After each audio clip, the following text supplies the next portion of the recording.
Hi అండి. జలుబు దగ్గు ఉందా? ఇలా ఒక్కసారి టమోటా రసం చేసి తినండి. అప్పటికప్పుడే జలుబు దగ్గు తగ్గిపోతుంది. ఈ టమోటా రసం అయితే వేడి వేడి అన్నంలో తింటే చాలా టేస్టీగా చాలా బాగుంటుంది. రసం అయితే ఏ కూర వద్దు, ఈ రసం ఒకటి ఉంటే చాలు. ఇప్పుడైతే తయారీ విధానం అయితే చూస్తామా. ఇప్పుడు ఒక నిమ్మకాయ సైజ్ అంతా చింతపండు తీసుకొని బాగా వాటర్లో కడుక్కొని తర్వాత అయితే 5 నిమిషాలు అయితే నానబెట్టుకోండి.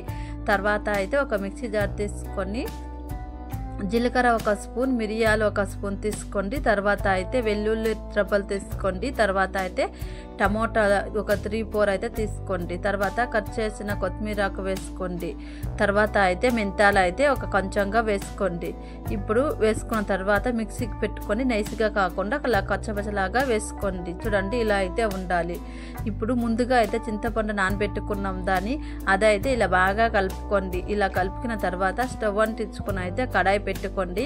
కడాయి అయితే వేడి కావాలి. వేడెక్కిన తర్వాత ఆయిల్ అయితే ఒక 2 స్పూన్ ఆయిల్ అయితే వేసుకోండి. తర్వాత ఆయిల్ వేడెక్కిన తర్వాత ఆవాలు అయితే వేసుకోండి. ఇది చిటపట అయిన తర్వాత అయితే కట్ చేసిన ఆనియన్ వేసుకొని అయితే ఫ్రై చేసుకోండి. చూడండి, ఇప్పుడైతే 1 నిమిషం పాటు అయితే ఫ్రై చేసుకోండి. తర్వాత ఎండుమిర్చి ఒక 3-4 మీకు ఎంత కారం కావాలో అంత వేసుకొని అయితే ఫ్రై చేసుకోండి. ఎండుమిర్చి, పచ్చిమిర్చి ఉంటే కూడా వేసుకోండి.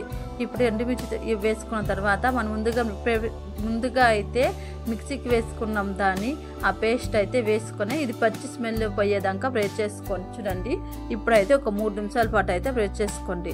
తర్వాత అయితే పసుపు అయితే వేసుకొని ఒక చిటికెడు పసుపు వేసుకొని అయితే ఫ్రై చేసుకోండి. చూడండి, పసుపు వేసుకొని 1 నిమిషం పాటు అయితే ఫ్రై చేసుకోండి. తర్వాత కరివేపాకు వేసుకొని ఫ్రై చేసుకోండి. చూడండి, ఇప్పుడైతే కరివేపాకు వేసుకొని అయితే ఫ్రై చేసుకోండి. కరివేపాకు వేసుకున్న తర్వాత అయితే ఇలా అయితే బాగా ఫ్రై చేసుకోండి. గ్యాస్ అయితే మీడియంగా పెట్టుకోండి. ఇలా ఫ్రై చేసుకున్న తర్వాత మనం ముందుగా ప్రిపేర్ చేసుకున్నాం దాన్ని చింతపండు గుజ్జు అయితే పోసుకోండి. చింతపండు గుజ్జు పోసుకున్న తర్వాత కొంచెంగా వాటర్ అయితే పోసుకోండి. మీకు ఎంత కావాలో అంత వాటర్ అయితే పోసుకోండి. చూడండి, ఇప్పుడైతే 1 టంబ్లర్ వాటర్ అయితే పోసుకున్నాను. తర్వాత సాల్ట్ అయితే 1 స్పూన్ వేసుకోండి.